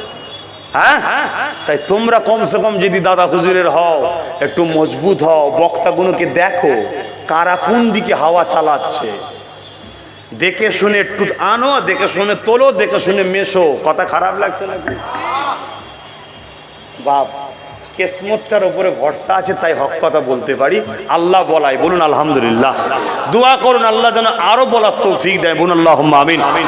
তাই ইমাম পাক কিন্তু খুব কষ্ট পেলেন, কষ্ট পেয়েই কি করলেন? হাত তুললেন, আল্লাহ একে দুনিয়াতেও আগুনে পোড়ান, আখেরাতেও আগুনে পোড়ান। ব্যাস, জালালে এসে গেছে, বলে দিয়েছে। ও ওখান থেকে বেরিয়ে গিয়ে ঘোড়ায় উঠলো, ঘোড়ার মেন্টাল সমস্যা আল্লাহ করে দিল। আল্লাহর ক্ষমতা আছে না নাই? ঘোড়া লাফাতে লাফাতে গিয়ে পাশে এক আগুন এজিদ বাহিনী ধরিয়ে রেখেছিল, যে আগুনে তারা রান্না বান্না করছিল, তাপাচ্ছিল, প্রয়োজন ছিল, সেই আগুনে গিয়ে ওকে ফেললো। ইমাম পাকের দোয়া কবুল হয়েছে না হয়নি? দুনিয়ায় আগুনে পুড়লো না, পুড়লো না? ও জাহান্নামের কুত্তা হলো। তাই আমিও অনেক সময় সেই বংশের ছেলে একটু বদদোয়া করে ফেলি। অনেকবার বলে, বদদোয়া করবে কেন? আরে তোর ভয় কিসে? তোর ভয় কিসে? তোর নাম ধরে তো বদদোয়া করি না। বলছে না, মুনাফিকদের বদদোয়া করে। আমি তো মুনাফিক, তাই আমার ভয় লাগে। এদিকে বদদোয়ার ভয়ও আছে, আর মুনাফিকও ছাড়ে না। তা আমার প্রেমিকরা, আমার ভালোবাসার ভাইগুনো, আমার ভালোবাসার আব্বা, আমার ভালোবাসার মা, আমার ভালোবাসার বোন, আজকে একটা শপথ নেন, যতদিন বাঁচবেন হোসাইনির পক্ষে থাকবেন। আর আমি হোসাইনের গোলাম, সেই বংশের ছেলে। আমার সাথে সাথ দিয়ে চলতে কারা রাজি আছেন? হাত তুলে দেখাবেন। মুনাফিকি হবে না তো? মুনাফিকি হবে না তো? 10 লাখ দিলে বিক্রি হবেন না তো?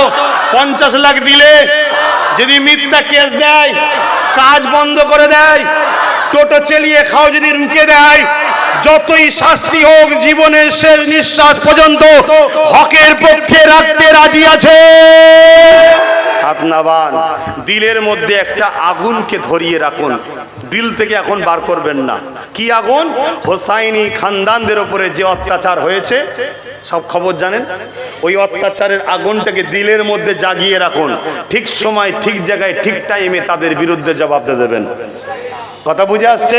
অনেকে আমাকে বলে, আপনি কিছু বলুন, আপনি আসুন, আপনি। আমি জানি তারা কারা। আমি জানি না, জানি না, আমি জানি সব। তাই হেকমতে বললাম, হেকমতের সাথে কথা মানবেন, হেকমতকে লাগান। শরীরকে কম ইউজ করবেন, শরীরকে কম ইউজ করবেন। শরীর ইউজ করলে কি হয়? ক্ষতি হয়, লস হয়, কমজোর হয়। আর ব্রেনকে বেশি ইউজ করুন। ব্রেন ইউজ হলে কি হয়? বাড়ে, কমে না। শরীরকে কম ইউজ করবেন, ব্রেনকে বেশি ইউজ করবেন। আজ থেকে একটু ব্রেন খাটাবেন, একটু ভাববেন, একটু চিন্তা করবেন। কথা মাথায় ঢুকছে? প্রতি শুক্রবার দিন দরবারে জলসা করি আমি, একটু খোলাখুলি হজ করি। কবে? প্রতি শুক্রবার দিন। আপনাদের দাওয়াত দিলাম, শুক্রবার দিন সকাল 10টায় থেকে শুরু হয়, 12টা পর্যন্ত জলসা হয়। তারপরে দোয়া করি, জুম্মার নামাজের পর একটু যারা যায় খাওয়া দাওয়া করবেন। একটু দাওয়াত দিলাম, যাবেন তো? প্রতি শুক্রবার দিন। এখন যদি এজিদ বাহিনী রাস্তায় বাধা দেয়, ফুরফুরা শরীফে যাওয়া হবে না, কি করবেন? সামনাসামনি মারপিট করবেন না, ব্রেন খাটান। কি করবেন? ব্রেন খাটান। যে পাওয়ারে বাধা দিচ্ছে, এই পাওয়ার থেকে শুধু লাথি মেরে নামিয়ে দেন। কথা মাথায় ঢুকছে না? ঢুকে না? দেখবেন সব তেল হয়ে গেছে। কেউ একজন বলেছিল না, মাদ্রাসায় সন্ত্রাস হয়, মনে পড়ছে? এখন তেল না, তেল নয়, সব তেল হয়ে যায়। চিন্তা করবেন না। আর আমার কাজ যেটা আছে আমি সেটা করে যাচ্ছি, আজও করবে। আল্লাহ যেন এদেরকে কঠিন কঠিন বিমাদ দেয়, আযাব দেয়, বেউজ্জতি করে আল্লাহ যেন ধ্বংস করে। বোন আল্লাহুম্মা আমিন। আসুন একটু সালাম আর দোয়া। ইয়া নবী,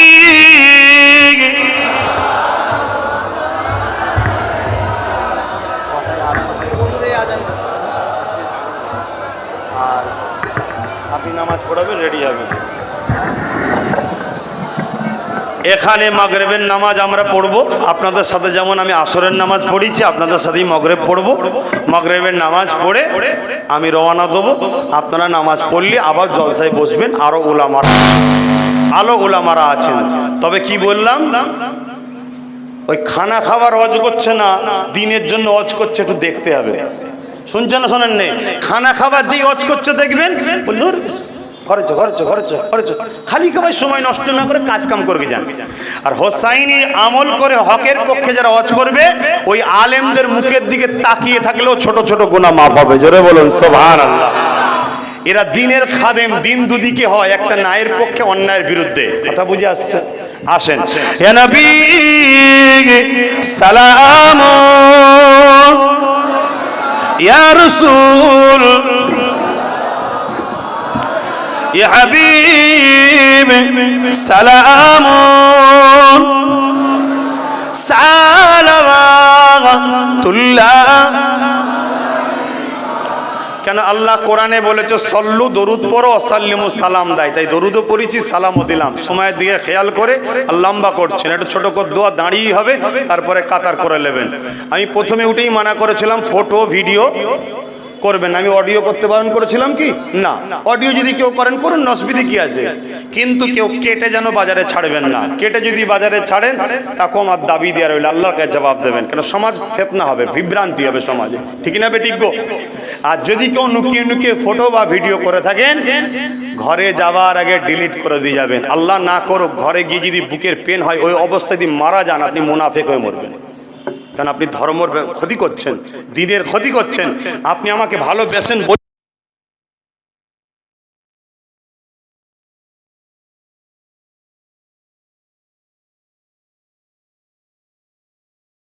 ধর্মের জায়গাটাকে ঠিক রাখেন, ধর্মের জায়গাটাকে ঠিক রাখেন। হাজারো গুনাহ করার পর এখানে বসে দোয়া চাইতে বসে গেলাম, না জানি কোন মাহফিলটা যদি কবুল হয়ে যায়, পৃথিবী পরিমাণ গুনাহ থাকলেও মাফ হয়ে যাবে। জোরে বলুন সুবহানাল্লাহ। এই জায়গাগুলো এগুলোকে মাথায় রাখুন। আসুন, আর কথা বাড়াচ্ছি না। 5 ওয়াক্ত নামাজ পড়বেন, একবার রোজা রাখবেন, বাপ মার খেদমত করবেন, হালাল খাবেন, হারাম থেকে দূরে রাখবেন। মালদাররা হজ করুন, যাকাত